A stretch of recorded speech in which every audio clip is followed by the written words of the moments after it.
जय श्री कृष्ण। राधे राधे दोस्तों, स्वागत है आपका अपने चैनल पर।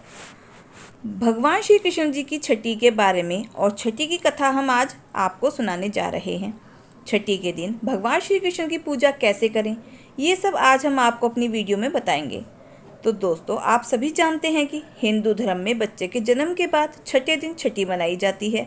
इस दिन बच्चे को गौमूत्र और पंचामृत से स्नान कराया जाता है और बच्चे को नए वस्त्र पहनाकर उनका नामकरण किया जाता है। ठीक उसी तरह श्री कृष्ण जन्म उत्सव के बाद भगवान श्री कृष्ण की छठी मनाई जाती है। इस दिन लोग भक्ति भाव से लड्डू गोपाल को स्नान करवाते हैं। वह स्नान गौमूत्र से और पंचामृत से करवाया जाता है और फिर भगवान श्री कृष्ण का नामकरण किया जाता है। जैसे बच्चे की छठी पर कड़ी चावल बनाए जाते हैं, उसी तरह श्री कृष्ण की छठी के दिन भी लोग अपने घरों में कड़ी चावल भोग के लिए बनाते हैं। श्री कृष्ण छठी की पूजा विधि क्या है? इस दिन प्रातःकाल जल्दी उठें, स्नान आदि से निवृत्त होकर साफ स्वच्छ वस्त्र पहनकर फिर लड्डू गोपाल को पंचामृत से स्नान कराने के बाद शुद्ध जल शंख में भरकर लड्डू गोपाल को स्नान करवाएं।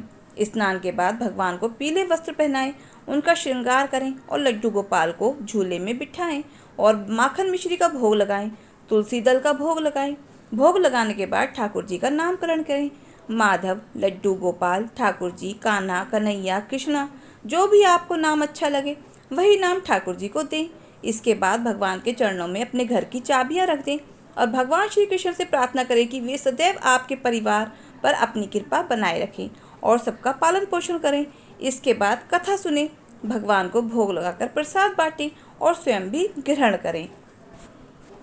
तो अब सुनते हैं कथा ठाकुर जी की। तो प्रेम से बोलो कृष्ण भगवान की जय हो। भगवान श्री कृष्ण के एक परम भक्त थे जिनका नाम था कुंभन दास। उनका एक बेटा था रघुनंदन। कुंभन दास के पास भगवान श्री कृष्ण का एक चित्र था जिसमें वह बांसुरी बजा रहे थे।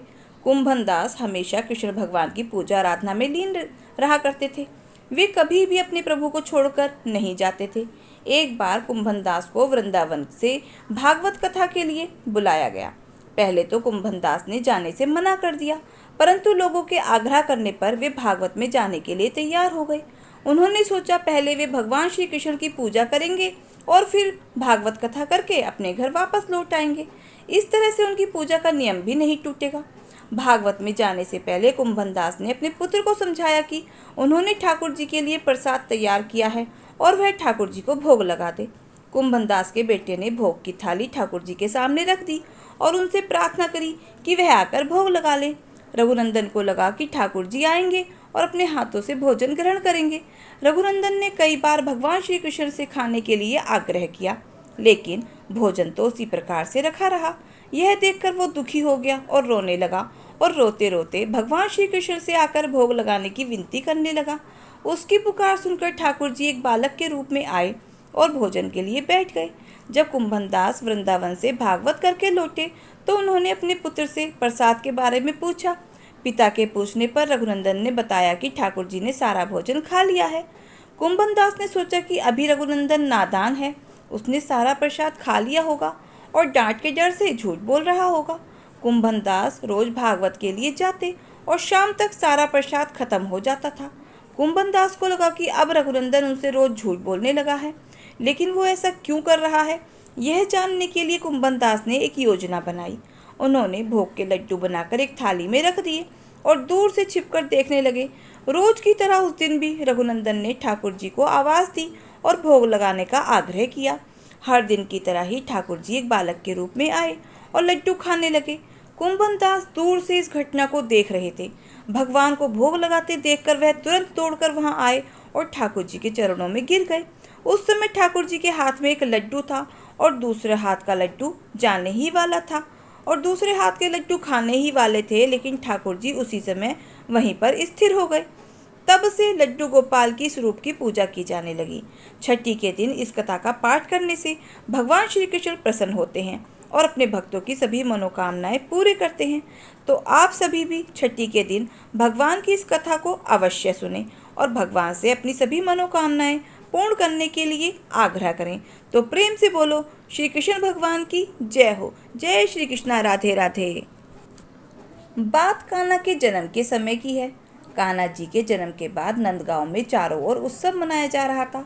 हालांकि कृष्ण जन्म का छठा दिन था, लेकिन फिर भी नंदगांव में चारों ओर बधाइयों का सिलसिला चल रहा था।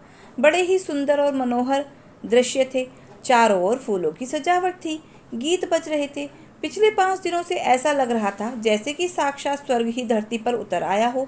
लेकिन छठे दिन जैसे नंदगांव की खुशियों को तो किसी की नज़र लग गई। छठे दिन सुबह से ही कान्हा जोर जोर से रोए जा रहे थे। नंद बाबा ने, यशोदा मैया ने एक एक करके सबने प्रयास करके देख लिया कि कान्हा चुप हो जाए, लेकिन कान्हा थे कि चुप होने का नाम ही नहीं ले रहे थे।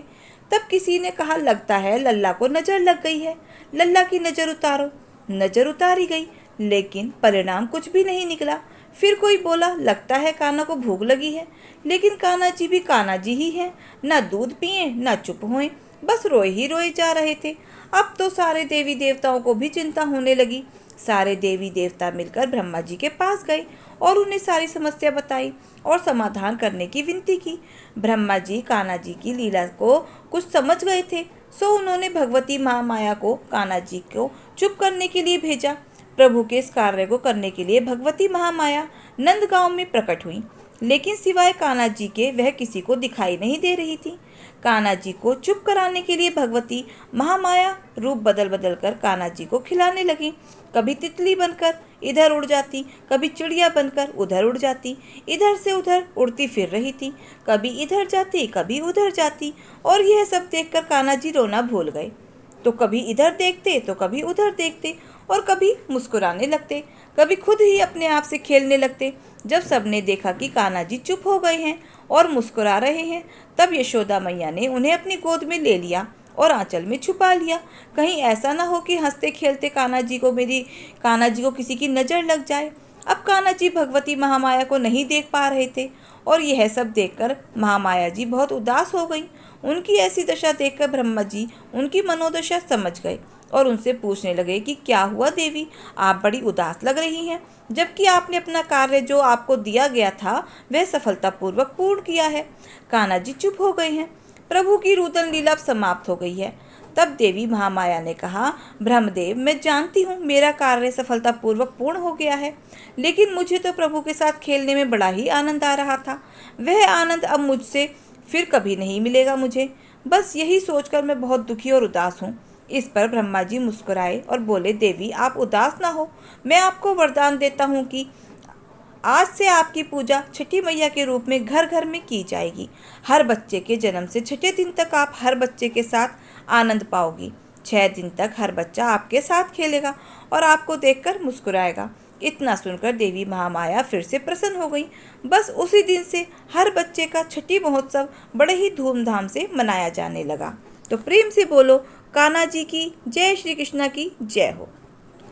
जब से कान्हा जी गोकुल में प्रकट हुए हैं, ब्रज के घर घर में आनंद सा छा गया है। गोपियों को तो कोई बंधन ही नहीं है।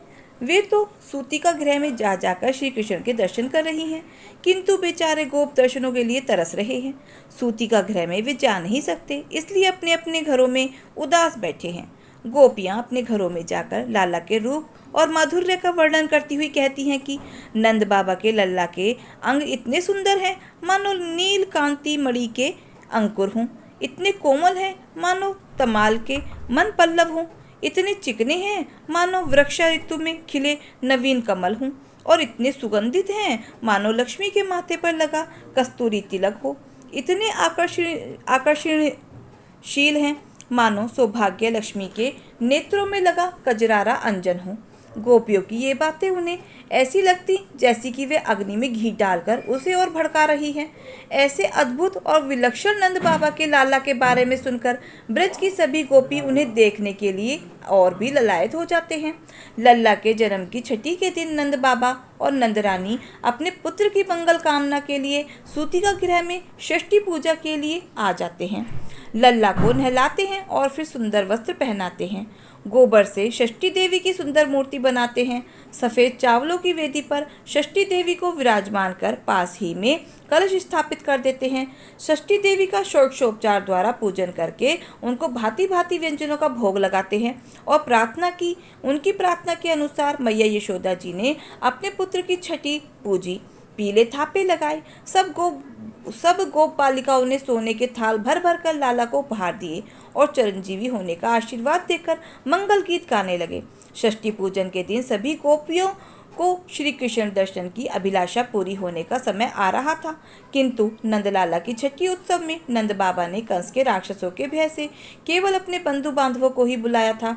परंतु आज तो गोपों के हृदय में उमड़ता हुआ मन किसी के रोके से रुकने वाला नहीं था। उनमें से किसी को भी निमंत्रण की आवश्यकता ही नहीं थी।